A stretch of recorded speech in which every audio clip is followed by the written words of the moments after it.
Moving to the fourth one, here we have to solve the following equation for the variables. अब हमारे पास पहले case में क्या दिया हुआ है, 10p is equal to 100 is there. अब दो तरीके से इसको सॉल्व किया जा सकता है, कई स्कूल्स में ऐसे सिखाते हैं, कई दूसरे स्कूल में सेकंड मेथड सिखाते हैं. फर्स्ट मेथड देखो, सबसे पहले वो आपको बताएंगे 10p दिया हुआ है. 10p का मतलब क्या, p के साथ 10 जुड़ा हुआ है मल्टीप्लाइड पे. तो 10 से अगर आपको मुक्ति लेनी है, ठीक है, तो क्या करोगे, इसको 10 से ही डिवाइड कर दोगे और दोनों तरफ करना है ये चीज हमें.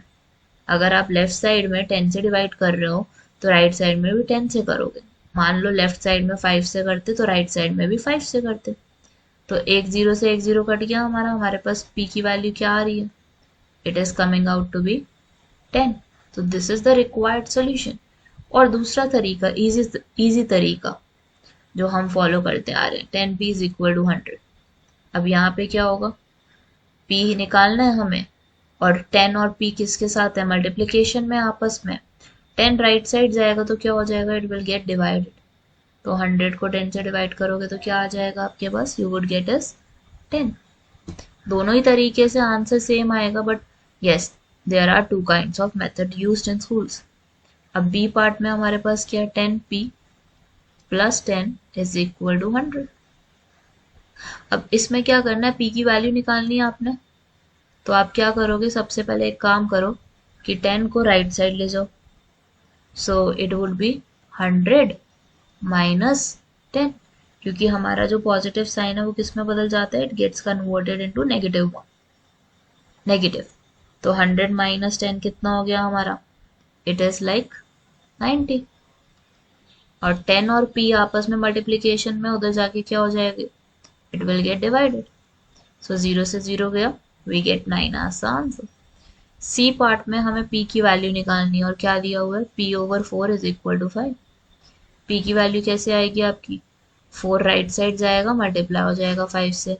सो you would get 20 as the answer. D part में भी यही है, we have minus p by 3 is equal to 5. p की वैल्यू निकालनी है हमें, 3 राइट साइड जाएगा, 5 से मल्टीप्लाई हो जाएगा and minus sign ahead of 5 and 3. तो हमारे पास वैल्यू क्या आती है p की, -50. Now in the E part of it हमारे पास क्या है, 3p over 4 is equal to 6. p की वैल्यू क्या बनेगी, 4 राइट साइड पे जाके मल्टीप्लाई होगा और 3 नीचे जाके डिवाइड होगा. 3 से 6 कैंसिल करो, 2 आ गया, 2 into 4 is 8. Now the f part, 3s is equal to -9 is there. s की वैल्यू क्या आएगी आपकी, -9 divided by 3. So -9 divided by 3 is -3. g part में हमारे पास है 3s plus 12 is equal to 0. So you get 3s, 12 right side जाएगा तो -12 बन जाएगा. s की वैल्यू आपकी क्या आएगी, -12 by 3 which is -4. s is equal to -4. h में हमारे पास क्या है, 3s is equal to 0. So s would be equal to 0 by 3 और 0 by 3 क्या होता है हमारा, it would be 0. Now moving to the other one, I part of it. इसमें भी हम दो तरीके से सॉल्व कर सकते हैं. वो क्या है, 2q is equal to 6 था ना, पहले तो मैंने q को 2 से हटाने की कोशिश करी, तो 2 से दोनों तरफ डिवाइड कर दिया. दोनों तरफ 2 को डिवाइड करोगे तो आपके पास q की वैल्यू कितनी आ जाएगी, 3.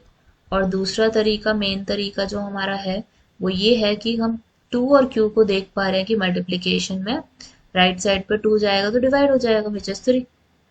j पार्ट हमारे पास क्या है, 2q minus 6 is equal to 0. Bring -6 to the other side, +6 हो गया. q की वैल्यू निकालनी है, 2 और q आपस में मल्टीप्लिकेशन में राइट साइड जाती डिवाइड हो जाएगा. सो 6 डिवाइडेड बाय 2 इज 3. के पार्ट में हमें बोला गया 2q plus 6 is equal to 0. Now bring +6 to the right hand side, वो -6 हो जाएगा. q की वैल्यू आपकी कितनी आएगी, -6 by 2 विच इज -3. l की वैल्यू हमारे पास क्या है, 2q plus 6 is equal to 12. अब यहाँ से भी हमें क्या निकालना है, we have to find q की वैल्यू. 2q 12 -6 हो जाएगा, राइट साइड पे 6 हो गया. 2q की वैल्यू क्या हो गई हमारी, q is equal to 6 by 2 which is 3 as the answer.